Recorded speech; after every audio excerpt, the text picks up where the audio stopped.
اما بعد فاعوذ باللہ من الشیطان الرجیم بسم اللہ الرحمن الرحیم رب اشرح لی صدری ویسر لی امری واحلل عقدۃ من لسانی یفقہوا قولی۔ ہماری آج کی گفتگو کا موضوع ہے روزہ کیا ہے، روزے کی حقیقت کیا ہے، روزہ کس چیز کا نام ہے۔ عربی زبان میں روزے کے لیے لفظ صوم استعمال ہوتا ہے، صاد واو میم، جس کا مطلب ہے رکنا اور چپ ہونا۔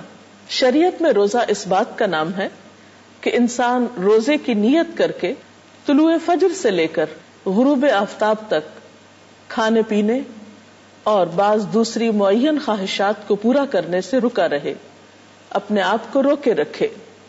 سوال یہ پیدا ہوتا ہے کہ ایسا کرنے کو کیوں کہا گیا کہ انسان اپنے آپ کو جائز خواہشات سے روک لے، کھانے پینے سے رک جائے، حالانکہ کھانا پینا انسان کی ضرورت ہے۔ کیا ایسا کرنے سے اللہ تعالی ہمیں کسی زحمت میں مبتلا کرنا چاہتے ہیں، کوئی سزا دینا چاہتے ہیں؟ آخر انسان کو بھوکا پیاسا رکھنے کا مقصد کیا ہے، یا اس کی جائز خواہشات کی تکمیل سے اسے کیوں روکا جا رہا ہے؟ کھانا پینا بھی حلال ہے، شوہر اور بیوی کا تعلق بھی حلال ہے، لیکن روزے کی حالت میں اسے کیوں ممنوع قرار دیا گیا؟ اور کیا روزہ صرف انہی چیزوں سے اپنے آپ کو روک لینے کا نام ہے، یا اس کے علاوہ بھی روزے کا کچھ فائدہ ہے، روزے کا کچھ مقصد ہے؟ بات یہ ہے کہ روزہ انسان کی تربیت کا ایک بہترین ذریعہ ہے، اس کے نفس کی ٹریننگ اور اس کے لیے ایک ڈسپلن میں آنے کا ایک بہترین راستہ ہے۔ جو انسان اپنے آپ کو اپنی خواہشات سے روک لیتا ہے، اس کے اندر ایک خاص روحانی قوت پیدا ہو جاتی ہے۔ حقیقت یہ ہے کہ انسان دو چیزوں کا مجموعہ ہے، جسم اور روح۔ صرف جسم اس سے بھی انسان نہیں بنتا، اور صرف روح بھی انسان نہیں ہوتی۔ یہ دونوں چیزیں ایک دوسرے کے ساتھ ملتی ہیں، ایک دوسرے سے مطابقت کرتی ہیں، ایک دوسرے سے کوآرڈینیٹ کرتی ہیں، ایک دوسرے کی مددگار ہوتی ہیں، تو زندگی وجود میں آتی ہے، انسان وجود میں آتا ہے۔ دونوں کے اپنے اپنے تقاضے ہیں، دونوں کی اپنی اپنی ضروریات ہیں۔ جب انسان ہر وقت اپنی جسمانی ضروریات کو پورا کرتا ہے تو عام طور پر روح کے تقاضے نظر انداز ہونے لگتے ہیں۔ سال کے 11 مہینوں میں جسمانی ضروریات بلا روک ٹوک پوری کی جاتی ہیں، اور عموماً ہم اپنی روحانی ضروریات کی طرف توجہ نہیں دیتے۔ رمضان میں انسان کو جب کھانے پینے سے روک دیا جاتا ہے، انسان اپنے نفس کو کنٹرول کرنے لگتا ہے، تو اس کی روح کو پروان چڑھنے کا موقع ملتا ہے۔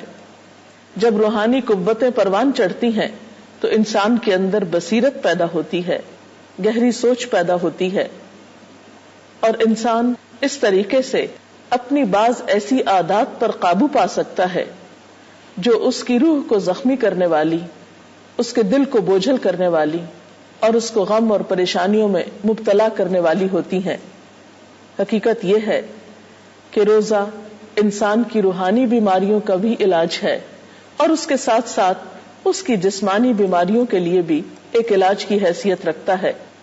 جہاں تک روحانی بیماریوں کے علاج کا تعلق ہے تو آپ صلی اللہ علیہ وسلم نے صاف طور پر فرما دیا کہ من لم یدع قول الزور والعمل به فلیس للہ حاجۃ ان یدع طعامہ وشرابہ، کہ جو شخص روزہ رکھ کر جھوٹ بولنا اور اس پر عمل کرنا نہ چھوڑے تو اللہ تعالیٰ کو اس بات کی کوئی ضرورت نہیں کہ وہ انسان کھانا پینا چھوڑ دے۔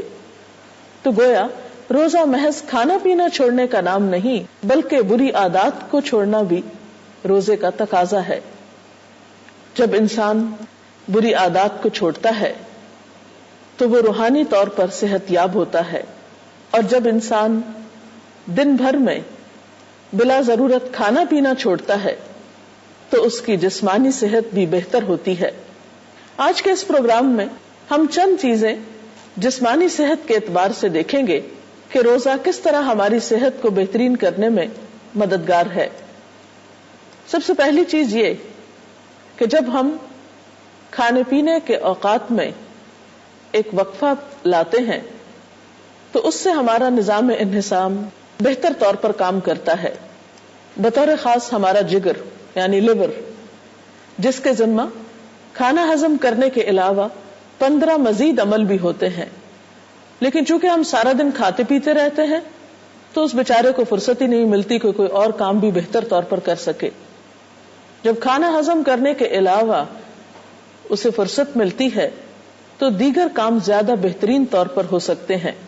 اسی طرح روزے کے دوران خون کی مقدار میں بھی کچھ کمی ہوتی ہے اور یہ چیز دل کو کچھ فائدہ مند آرام پہنچاتی ہے. پٹھوں پہ دباؤ کم ہوتا ہے.